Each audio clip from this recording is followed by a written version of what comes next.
La mayor flota de la marina japonesa se lanza a por el enemigo. Sus enormes cañones están preparados para frenar el avance aliado. En el camino hacia la victoria nipona, solo se interponen los barcos y aviones norteamericanos.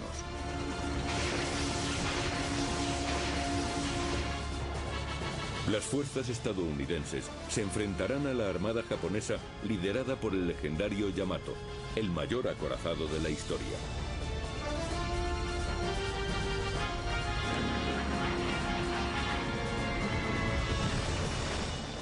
Mediante la moderna tecnología de la animación por ordenador, reviviremos las heroicas aventuras de los marinos y aviadores que combatieron y lograron la destrucción de la flota japonesa.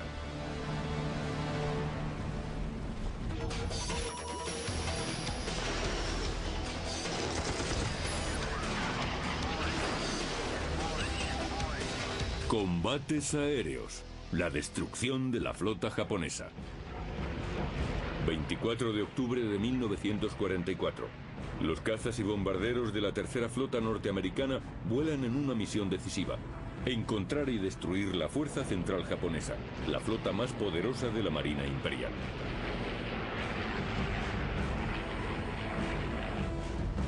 La fuerza central tiene un objetivo: eliminar a las fuerzas aliadas de tierra que ahora están invadiendo las Filipinas. El teniente Nick Fellner, de 23 años, piloto de Hell Drive, descubre incrédulo a su presa sobre las aguas. Cuando salí de entre las nubes pude ver todos esos barcos japoneses navegando en una sola dirección.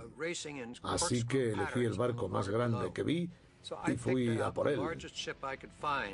Era el objetivo más nítido que había tenido nunca frente a mí. El objetivo de Fellner es de hecho el mayor y mejor armado navío que nunca haya surcado los mares: el buque insignia japonés, el Yamato. Esta mole de 72.000 toneladas posee los cañones más poderosos de la historia. Su batería principal de 46 centímetros puede lanzar casi 1,5 toneladas de explosivos a unos 40 kilómetros. El Yamato fue diseñado para que pudiera destruir cualquier acorazado enemigo a gran distancia. O dicho de otra forma, estaba pensado para destruir la flota norteamericana antes de que ésta pudiera disparar un solo cañonazo. El Yamato, su gemelo el Musashi y los otros 27 barcos de la flota central se dirigían en busca de las fuerzas de tierra aliadas. Fellner tenía que actuar. Nos pusimos en formación de ataque. El plan era atacar con el sol a nuestra espalda. Eso nos daba la oportunidad de acercarnos sin que los artilleros de la cubierta pudieran dispararnos. El Yamato activa sus 150 cañones antiaéreos. Fellner hace un picado hacia el ojo del huracán. Su Hell Drive lleva una sola bomba perforante de 450 kilos. Fellner debe dirigir su avión al objetivo, acercarse lo más posible y volar entre el fuego enemigo. Deberá avanzar unos 10.000 pies en un picado casi vertical con su máquina a tope. El factor más importante era caer sobre el blanco. A algo menos de 1.000 pies, me di cuenta de que ya no tenía tiempo y pulsé el botón para soltar la bomba.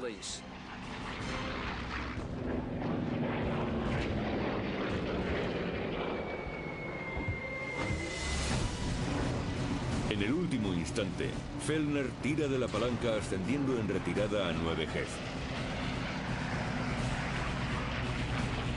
Y mira hacia atrás, hacia su objetivo.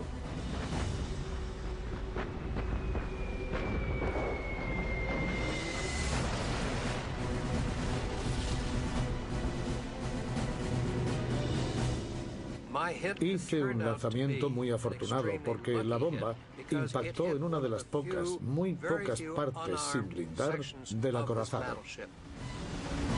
La bomba de Fellner atravesó la cubierta y explotó en el interior del buque.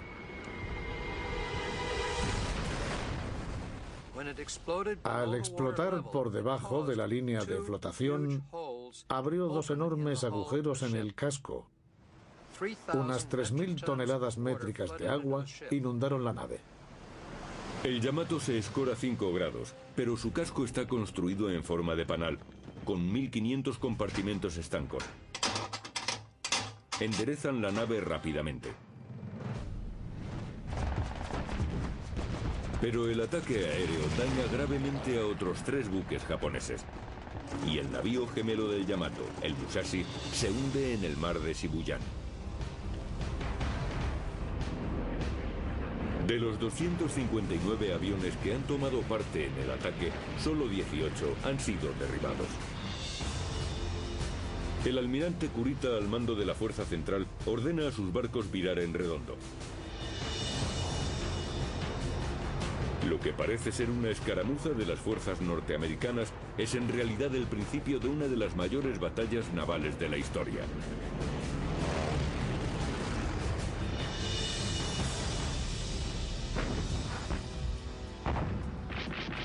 El final de la guerra se acerca.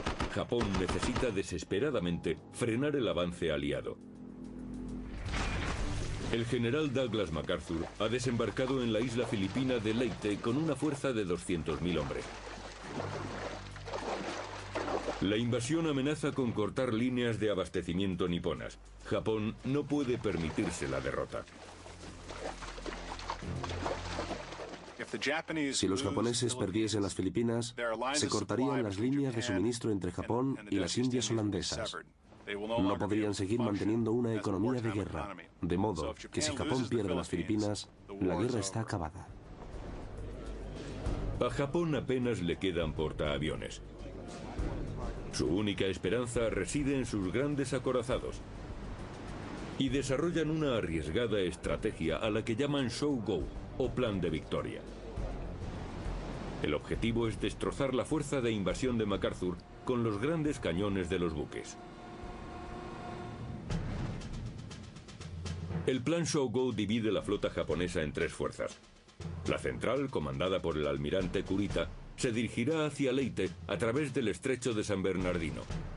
Una fuerza sur navegará hacia el norte en busca de las fuerzas de MacArthur por el estrecho de Surigao.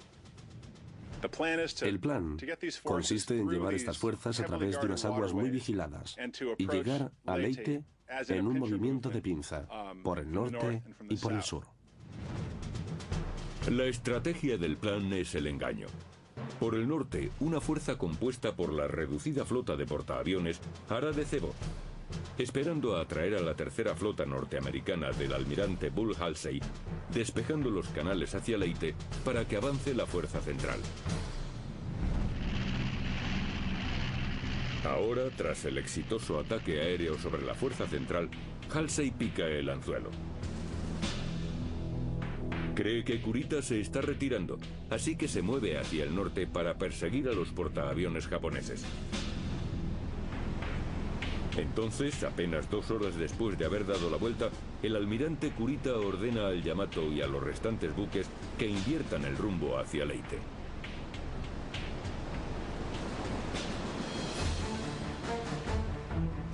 En la madrugada del 25 de octubre, aparecen frente a la costa de la isla filipina de Samar.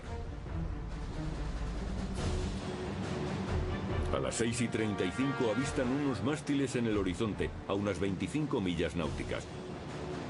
Los vigías japoneses aún no perciben siluetas y suponen que los barcos que tienen delante son una parte de la tercera flota de Halsey. No podían estar más equivocados. Es el Taffy 3, un grupo de la séptima flota norteamericana. Pequeños barcos que prestan apoyo a las tropas de tierra y protegen contra los submarinos.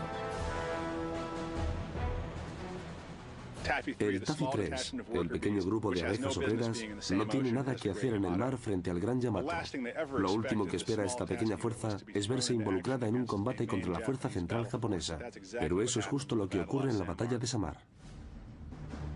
El Taffy 3 está compuesto por 13 barcos.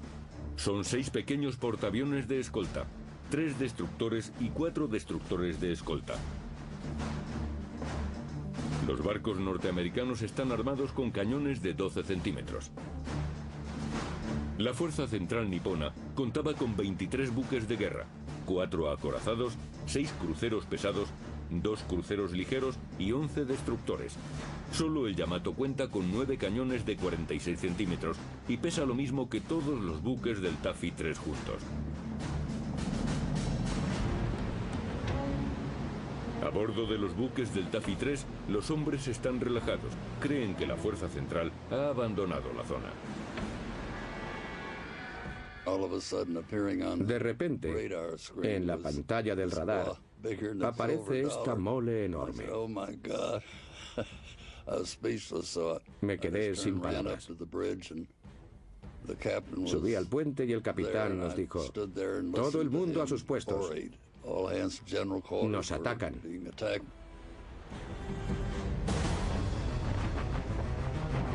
A las 6:59, los cañones de 46 centímetros del Yamato abren fuego sobre el Taffy 3. El escenario está listo para un combate muy descompensado.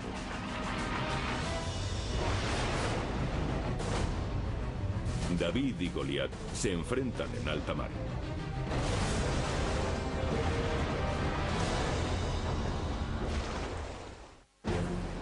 ...25 de octubre de 1944... está teniendo lugar una de las batallas navales más épicas de la Segunda Guerra Mundial. La Fuerza Central japonesa ha abierto fuego sobre Taffy 3, un grupo de pequeños buques norteamericanos. Los inmensos cañones del Yamato han entrado en acción.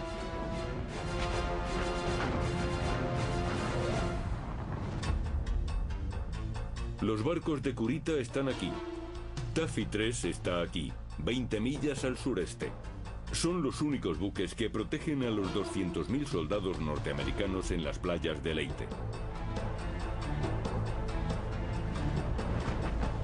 Takeo Kurita, el almirante japonés, cree que está atacando a la tercera flota del almirante Hasley y lanza sus barcos al combate. La flota central de 22 barcos navega en una formación estándar de crucero, una serie de columnas paralelas. Normalmente, cuando se avista al enemigo, los buques maniobran para formar una única línea de batalla. Se agrupan para apuntar todos los cañones hacia el enemigo.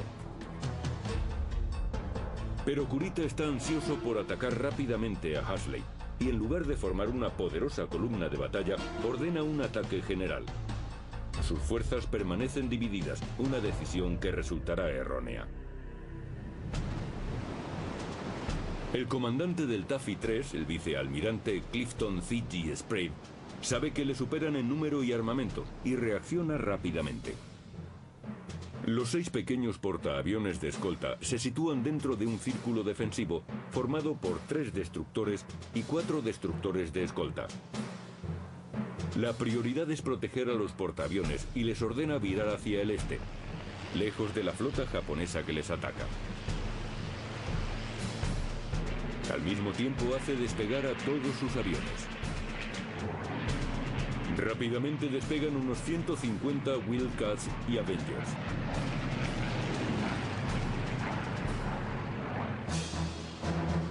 Los destructores y los destructores de escolta lanzan una pantalla de humo protectora.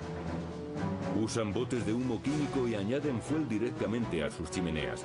Pero si bien esta maniobra oculta la retirada de los portaaviones, también expone a los destructores ante el enemigo. Estábamos en posición para proteger a nuestros portaaviones. Y mientras estábamos creando esa pantalla de humo, intensificaron el fuego y empezaron a ponernos nerviosos viendo tanto fuego a nuestro alrededor. El barco más cercano a la fuerza japonesa es el destructor USS Johnston. Su comandante, el capitán de fragata Ernest Evans, no está dispuesto a dejar que el enemigo les arrolle sin presentar batalla. Sin esperar órdenes, Evans lanza la ofensiva.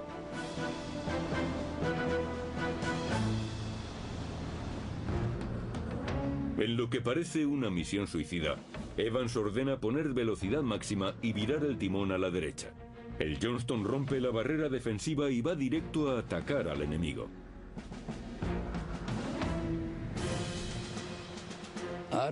Hablé con el capitán. Lo único que le dije fue que no permitiese que nos hundiéramos cargados de torpedos. 2 años antes había estado en un destructor en la batalla de Guadalcanal y no conseguimos lanzar ni uno solo de nuestros torpedos, así que quería dispararlos. El capitán dijo que lanzaríamos un ataque con torpedos. Para realizar un ataque efectivo, Evans debe acercarse hasta 5,5 millas.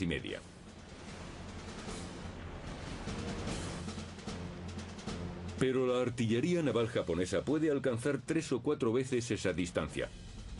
Una sola andanada del Yamato podría echar a pique al Johnston.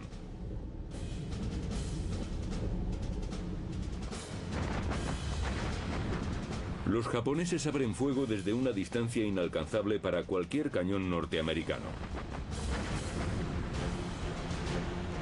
El Johnston avanza sin miedo zigzagueando entre las albas enemigas. Evans ordena a su tripulación perseguir piques.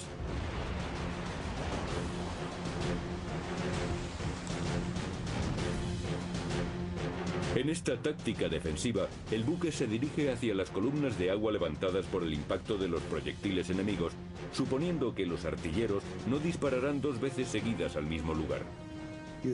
Nos lanzábamos directamente hacia allá, esperando que sus artilleros cambiasen los ajustes o la elevación de los cañones en el siguiente disparo. El Johnston se acerca a los barcos enemigos. Está a 10 millas, la distancia de ataque para sus cañones de 12 centímetros.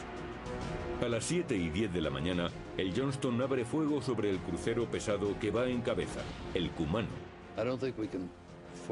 No creía que pudiéramos atravesar el blindaje de un crucero, pero podíamos dañarlo, inutilizar los cañones pequeños y cosas por el estilo.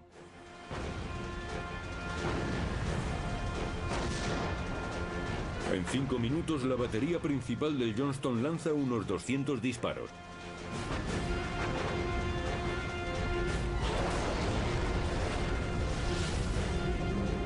Los proyectiles de 24 kilos estallan sobre la cubierta del Kumano.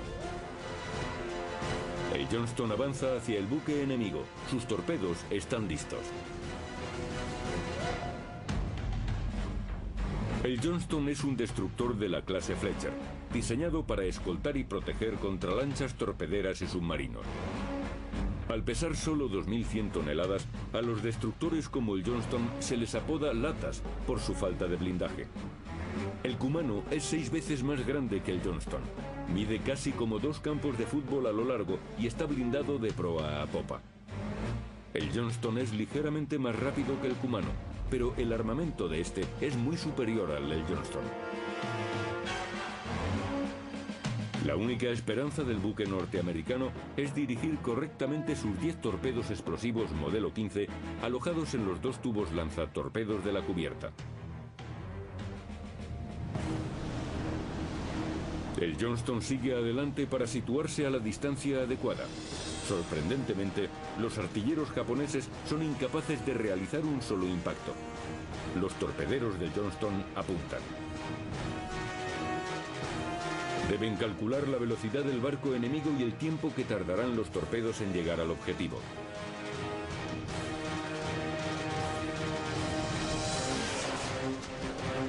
Tras la orden del capitán Evans, las explosiones de aire comprimido lanzan los torpedos al agua. Cada uno de ellos alberga una potente carga, 375 kilos de explosivo. Tras disparar, el Johnston maniobra bruscamente para alejarse.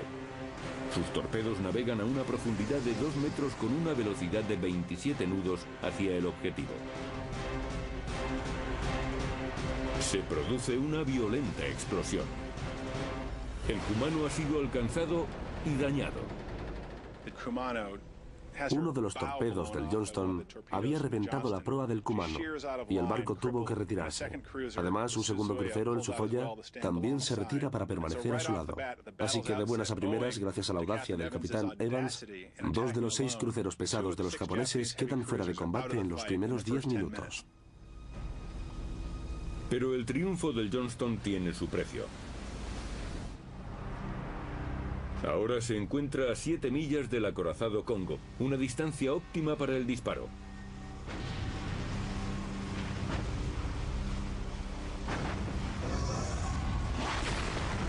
las 7:30 el Congo dispara 3 proyectiles de 35 centímetros.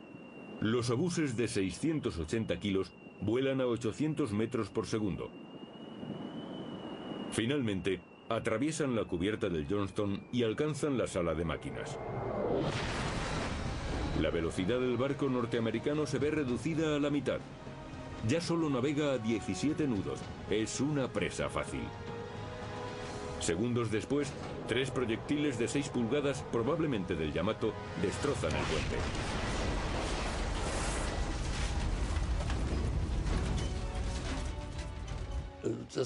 Fue como si hubieran sacudido el barco.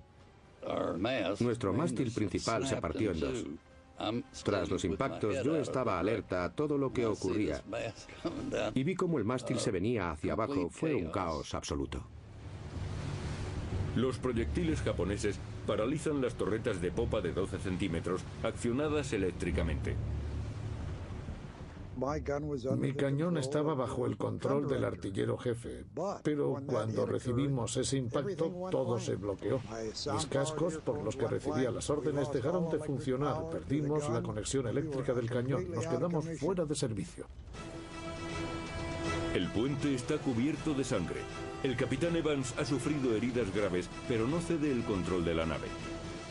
El capitán Evans se ve obligado a abandonar el puente y pasar al timón de popa. En el puente no queda nadie. No se ven más que vísceras. Es la escena de una carnicería inimaginable. Increíblemente, los equipos de reparación del Johnston consiguen recuperar 2 de las 5 torretas con cañones de 12 centímetros. El comandante Evans está decidido a seguir luchando y el Johnston sigue en pie. Los otros barcos se preparan para entablar combate. Mientras, los pilotos de los portaaviones del Taffy 3 se lanzan contra la enorme fortaleza flotante de la armada japonesa.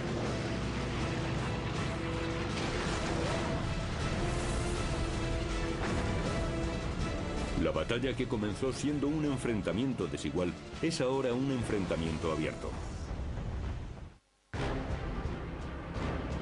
25 de octubre de 1944. Los diminutos aviones pertenecientes al Taffy 3 despegan en un intento desesperado por impedir que la fuerza central japonesa aniquile sus buques. Estos cazas y bombarderos están armados para ataques a tierra y misiones contra submarinos. Sus armas son virtualmente inútiles contra los grandes barcos japoneses. Muchos de ellos están armados con poco más que cargas de profundidad o ametralladoras. En algunos casos carecen por completo de armamento y se dedican a hostigar a los barcos de la fuerza central. Hacen cualquier cosa para impedir que los enormes buques nipones persigan y hundan a sus portaaviones a placer. El teniente Robbie vuela con una división de cazas FM-2 Wildcats provenientes del portaaviones de escolta Gambier Bay. El piloto de 24 años avanza a través de una tormenta de fuego antiaéreo. No estaba asustado, pasaba miedo después, no durante la acción. Robbie avanza desde 1200 pies, atacando a los destructores japoneses con sus ametralladoras de calibre 50. Apuntaba a los torpedos que transportaban las propias naves, porque si los hacía estallar, dejaría a los barcos fuera de combate. Muy pronto, los otros portaaviones de escolta Taffy 1 y 2, situados a 30 millas al sur, hacen despegar a sus Wildcats y Avengers.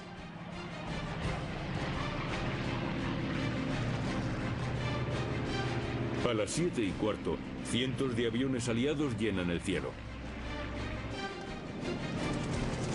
Sus esfuerzos obligan a los barcos japoneses a adoptar medidas defensivas.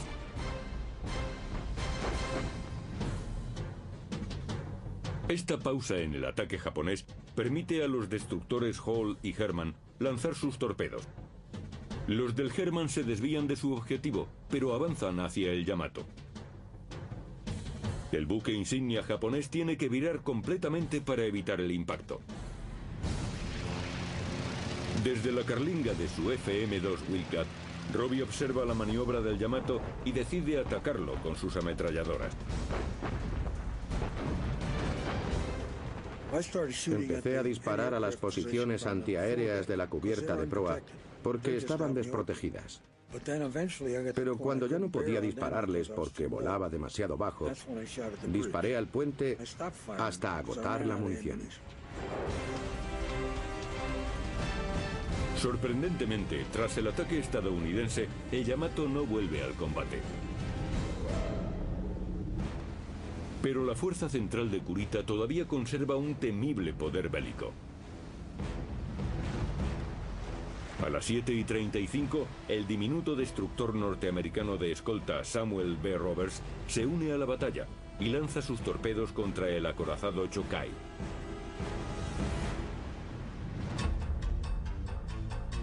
El Samuel B. Roberts es un destructor de escolta. Es más pequeño que los destructores propiamente dichos y está diseñado para la búsqueda de submarinos. Sus armas son 2 cañones de 12 centímetros y 3 torpedos modelo 15. El Chokai es casi el doble de largo, 10 veces más pesado y tiene un armamento muy superior al del Roberts. Teníamos a un destructor de escolta haciendo algo para lo que no estaba preparado. Teníamos a hombres haciendo algo para lo que nunca fueron entrenados, pero lo hicieron.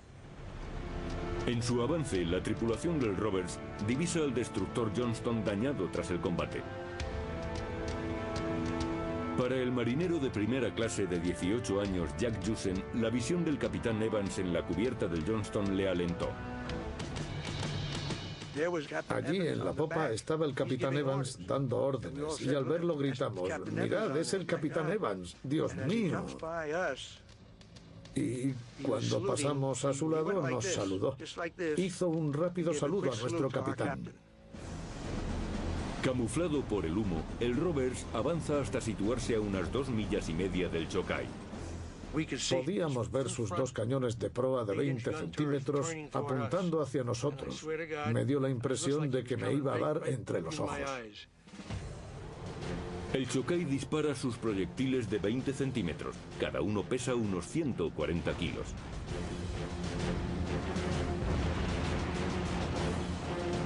Pero el Roberts se ha acercado tanto que el crucero japonés no puede ajustar sus cañones y sus obuses se pasan de altura.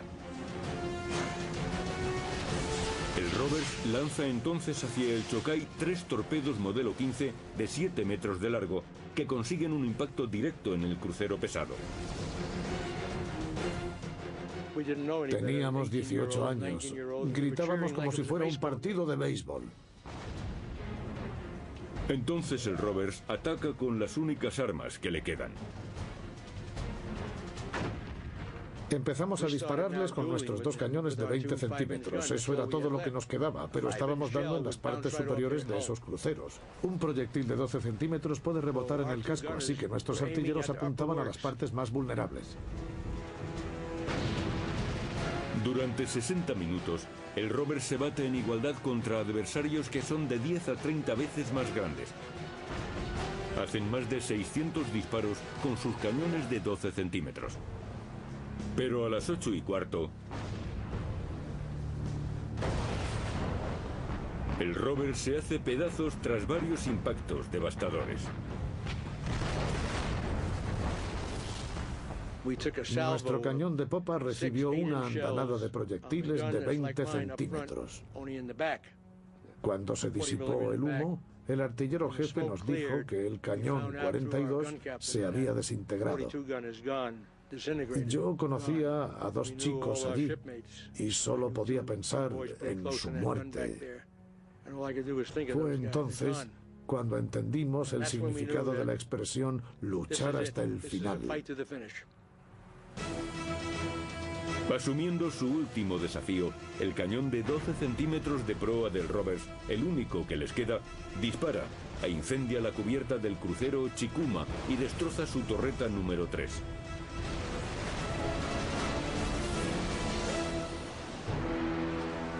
Momentos después, 3 proyectiles de 35 centímetros provenientes del acorazado Congo impactan en el Roberts, abriendo un agujero de 12 metros en el casco cerca de la línea de flotación.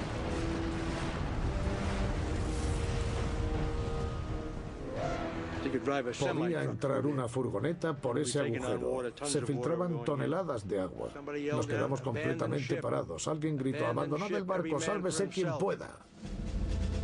A las 9:35, Yusen y sus camaradas de a bordo abandonan el barco y rezan para que les rescaten. 30 minutos más tarde, el Samuel B. Roberts, que sería conocido como el destructor de escolta que luchó como un acorazado, se hunde bajo las olas.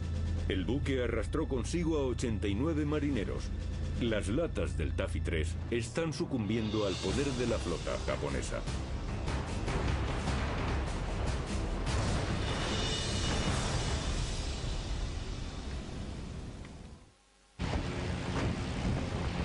...25 de octubre, 9 de la mañana. La batalla para proteger la fuerza de invasión de MacArthur dura ya más de 2 horas.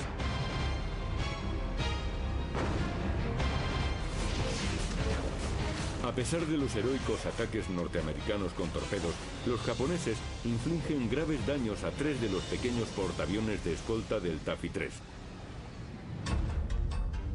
Ahora, el crucero ligero Yahagi lidera 4 destructores en un ataque de torpedos contra los navíos de cubierta plana.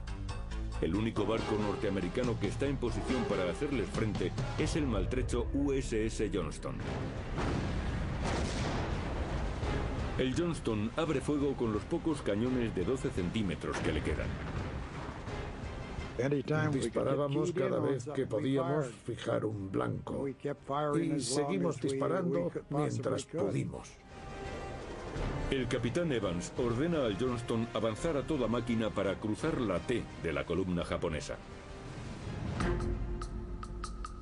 Cruzar la T es una táctica naval clásica en la que una nave cruza frente a un enemigo, de modo que aquella puede disparar con todos sus cañones, mientras que el enemigo solo puede hacerlo con su armamento frontal. Pero antes de que el Johnston pueda cruzar la T, inesperadamente, el Yahagi vira a estribor y los destructores le siguen. De repente empiezan a girar uno detrás de otro. Sabíamos que estaban preparando algo, tal vez un ataque con torpedos, pero su posición era tan inapropiada que teníamos muchas dudas. Los japoneses disparan sus torpedos.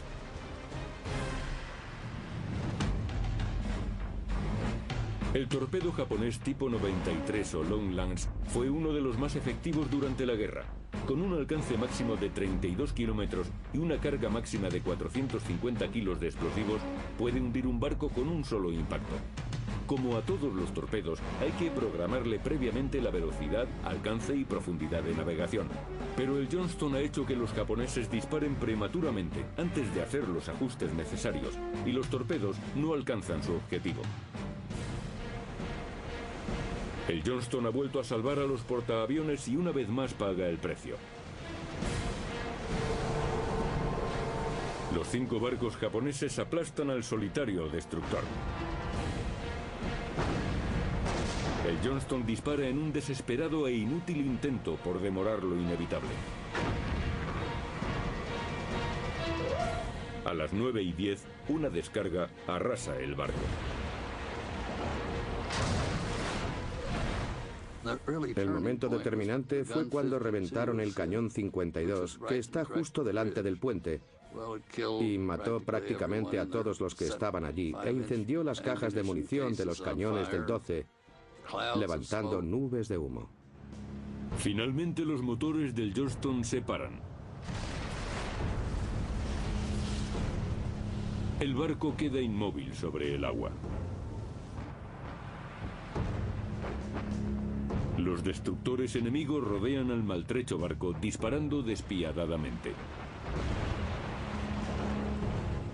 El barco estaba recibiendo demasiados impactos. No podíamos tapar los agujeros con la suficiente rapidez y era imposible mantener el barco a flote.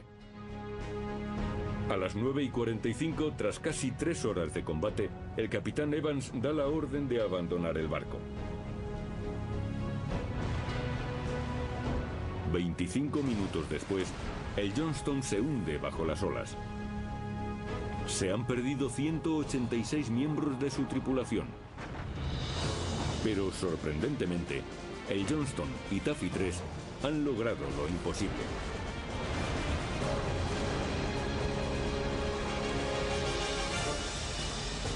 El almirante Kurita ordena a los 20 barcos de la flota central que quedan intactos volver a casa.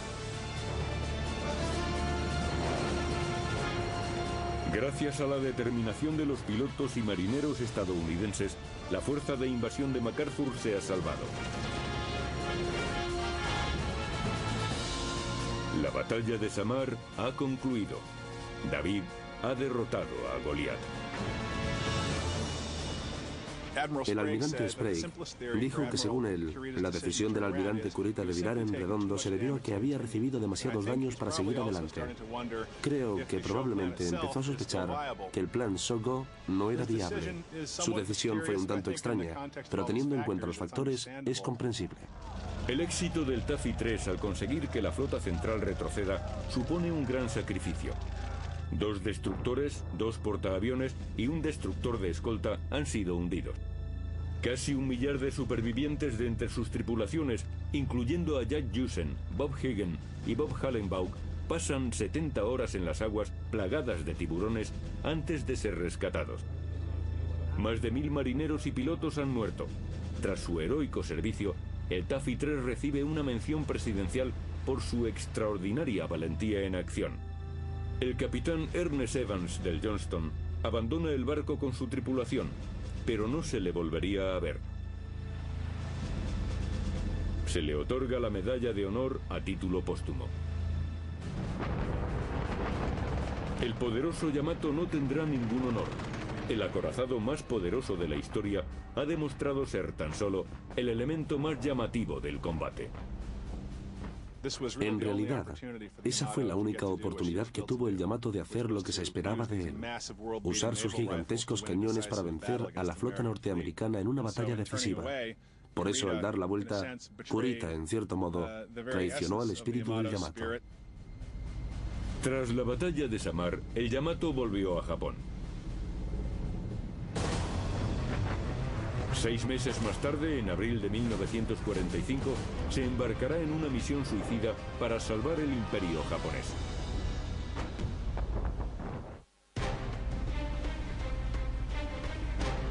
...6 de abril de 1945... la Marina Imperial lanza una última y desesperada ofensiva en el Pacífico... la Operación Tengo o Cielo 1. El plan Tengo es el equivalente naval de los kamikazes. Era una misión suicida, un viaje solo de ida, liderado por el Yamato, que saldría de la isla de Japón para atacar el fondeadero norteamericano en Okinawa. Si Japón perdía Okinawa, los Estados Unidos tendrían la base que necesitaban para atacar las islas principales del sur, de manera que este es un momento determinante. El Yamato y su escolta de 9 cruceros y destructores son descubiertos por submarinos estadounidenses al sur de la isla de Kyushu. Al día siguiente, 7 de abril, más de 300 aparatos despegan de portaaviones norteamericanos y se lanzan hacia un violento choque con la fuerza Tengo.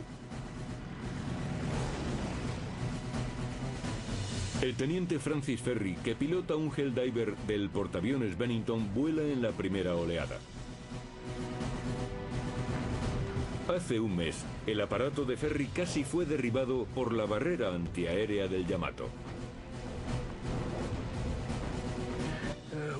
Sabíamos a qué nos enfrentábamos y yo tenía una mezcla de sentimientos. El Yamato me había atacado una vez y presentía que esta vez me alcanzaría. Ferry pilota un Curtiss SB-2C, el legendario Helldiver, conocido como la Bestia. El Helldiver tenía mayor velocidad punta y más del doble de bombas que su predecesor, el SB-D Dundas. Cada uno de los pilotos de la división de Ferry llevaba un arsenal de 8 cohetes de 12 centímetros y 2 bombas perforadoras de 450 kilos. El Yamato aparece debajo de ellos. Cuando los aviones norteamericanos son vistos, se les recibe con lo que un piloto describió como mirar el cono de un volcán, concretamente las baterías de 46 centímetros del Yamato elevadas al máximo. Así que fue terrible para los pilotos enfrentarse a ellos.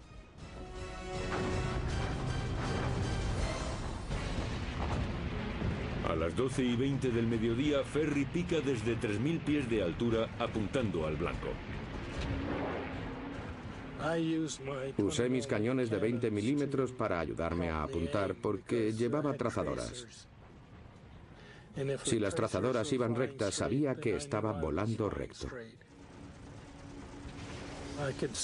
Podía ver cómo las trazadoras iban directas al Yamato. Y solté mis 8 cohetes y las bombas de 450 kilos a la vez. Las bombas de Ferry impactan en la superestructura de popa del acorazado.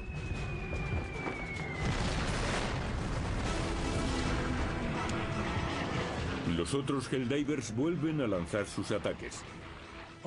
En mi anterior ataque al Yamato, solo vi humo. En este otro, vi fuego.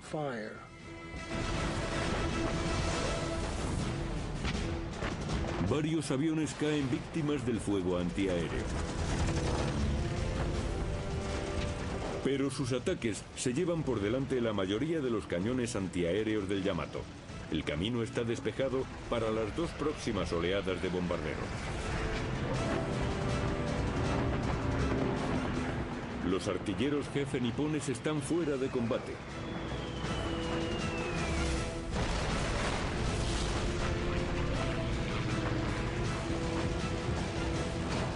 Entonces, los TBM Avengers bajan en picado lanzando torpedos modelo 13. Estos torpedos aéreos se zambullen a una profundidad determinada y detonan con el impacto. Las cabezas de 270 kilos desgarran los compartimentos estancos de babor. El lado de babor se estaba inundando y el buque escoraba. Es muy difícil apuntar a un barco que ladea. Los japoneses intentan compensar inundando el lado de estribor, pero estas medidas solo le conceden al Yamato media hora de vida más. Pasadas las 2 de la tarde, los impactos de al menos 15 bombas y de numerosos torpedos han hecho del acorazado más poderoso de la historia una mole a la deriva. Se sienten 2 cosas. Por un lado, satisfacción por haber cumplido tu misión, pero también tristeza por bombardear una nave llena de chicos jóvenes. Es un pensamiento que me persigue todos los años. Cada 7 de abril se repite.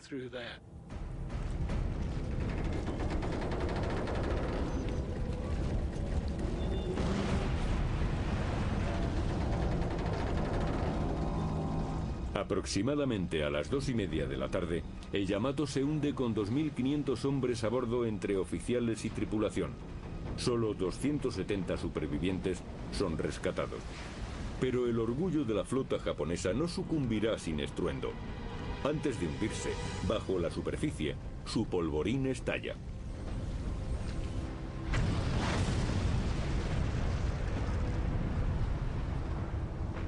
El 7 de abril de 1945, los ataques aéreos no solo hunden al Yamato, sino también al crucero Yahagi y a los 4 destructores de la desventurada misión Tengo. De los más de 300 aviones norteamericanos involucrados en el ataque, solo se perdieron 10, junto a 12 pilotos. En junio de 1945, tras 2 meses de terribles combates, los aliados aseguran la posesión de Okinawa. Tras el fracaso de la misión Tengo, la flota japonesa, que aún estaba operativa, nunca saldría de nuevo a enfrentarse con el enemigo.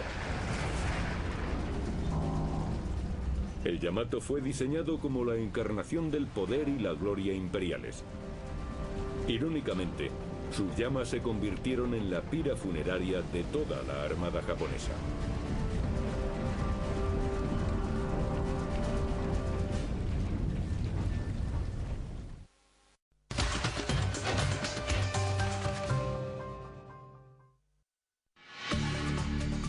Grandes éxitos de los Nobel, rompiendo el cosmos.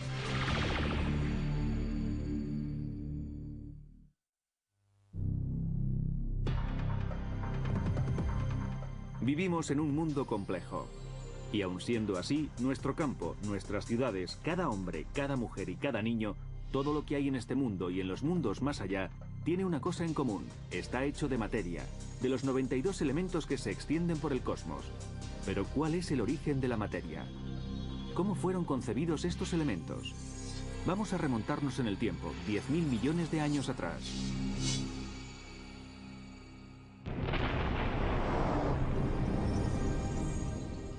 Esta es la teoría del Big Bang. De la nada, en un instante, un diminuto punto ardiente explota y alcanza un tamaño mayor que el de una galaxia. Nacen el tiempo y el espacio. También la materia y la antimateria. En esta sopa de partículas predomina la materia en una proporción de 1 a 1000 millones. El universo tiene un segundo de antigüedad. Alcanza una temperatura de 10.000 millones de grados. Protones y neutrones se unen para formar núcleos atómicos. A los 3 minutos, el universo ya tiene sus primeros elementos: hidrógeno, helio y litio. Durante los 300.000 años que siguen,